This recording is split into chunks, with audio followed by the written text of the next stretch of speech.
Hello, welcome back to the reading of the poem of the Man God, written by Maryand Spesof Volume 4, Chapter 453, Part 4, Near Gamala.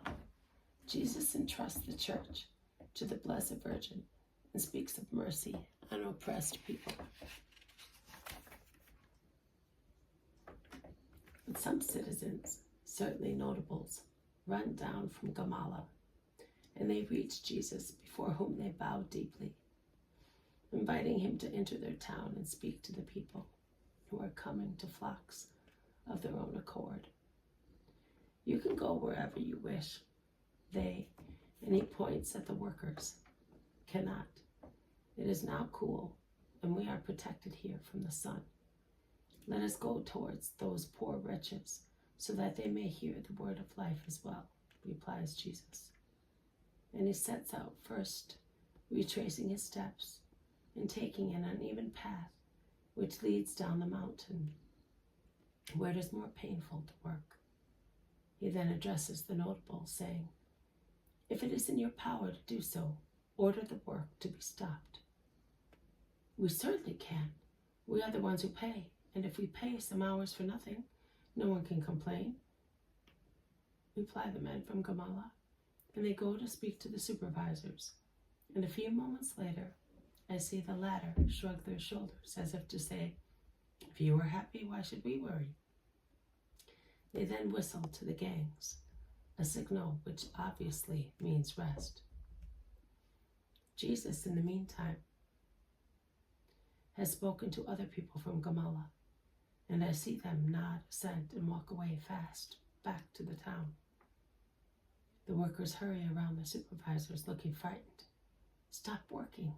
Your noise is annoying the philosopher," orders one of them, probably the head of them all. The workmen look with tired eyes at the one pointed out as the philosopher, who is giving them the gift of a rest. And the philosopher, looking at them pitifully, replies to their glances and to the words of the supervisor, saying, "Their noise does not annoy me, but their misery grieves me. Come, my children, rest your bodies, and even more your hearts, near the Christ of God."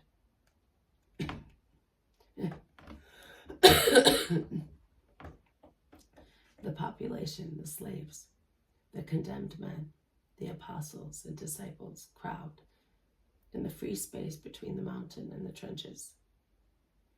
And those who do not find any room there climb up to the upper trenches on the ground, and the less lucky ones resign themselves to going onto the road, where the sun is already shining.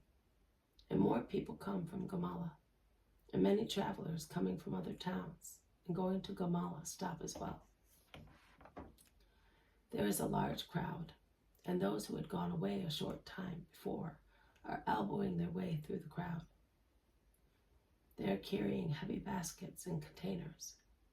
They push their way as far as Jesus, who has instructed the apostles to bring the workmen to the front row. They lay baskets and amphorae at Jesus' feet. "Give them the offerings of charity," orders Jesus. "They have had their food, and there is still some water mixed with vinegar and bread. If they eat too much, they will feel heavy at work," shouts one of the supervisors. Jesus looks at him and repeats his order. "Give them food suitable for men, and bring me their food." The apostles, with the help of volunteers, execute his order. Their food, a kind of hard, dark crust, not suitable for animals, and some water mixed with vinegar. That is the nourishment of the convicts. Jesus looks at it and has the poor food placed near the mountainside. And he looks at those who were to eat it, underfed bodies in which only the muscles, overdeveloped through excessive fatigue, can hold out with sheaves of fibers swelling out from the flaccid skin. Feverish, frightened eyes, avid mouths, which seem even bestial in biting the good, plentiful, unexpected food, in drinking the real, corroborating fresh wine. Jesus waits patiently for them to finish their meal, and he does not have to wait long because their avidity is such that everything is soon consumed. Jesus stretches out his arm in the habitual gesture when he is about to speak, to draw the attention of people and impose silence. He says, "What do the eyes of man see in this place? Valleys dug deeper than they were created by nature, hills formed by man with massive ramparts, winding roads penetrating into the mountain like dens of animals. And why all that? To stop a danger which is not known whence it may come, but is felt impending like a hailstorm from a stormy sky. In actual fact, they have acted here in a human way, with human power and human means, at times also inhuman, to defend themselves and prepare means of offense, unmindful of the words of the prophet, who teach his people how it is possible to defend oneself from human misfortunes through superhuman means, the most valid ones.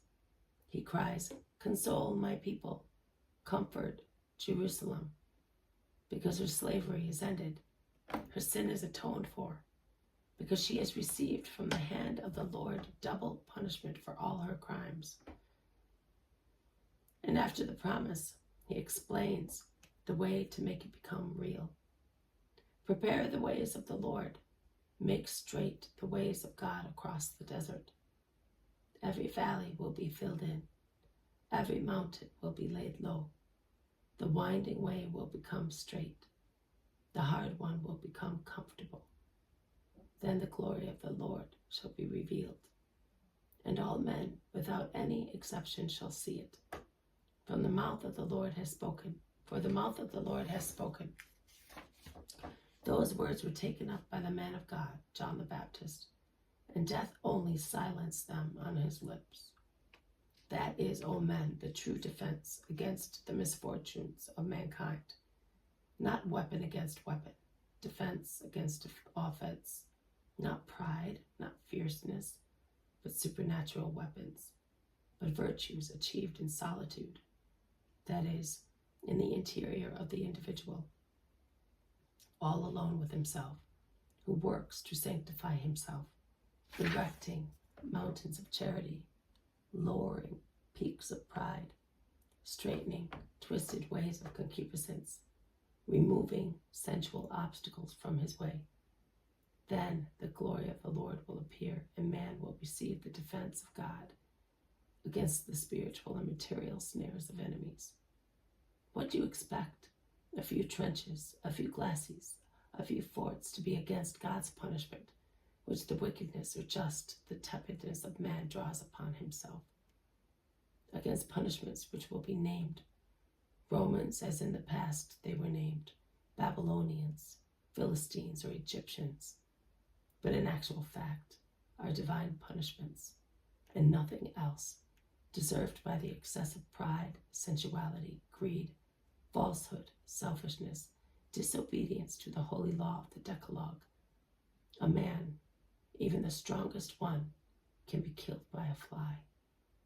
Even the most fortified town can be taken by a storm, when neither man nor town enjoy God's protection, which vanishes or is driven away by the sins of man or of the town.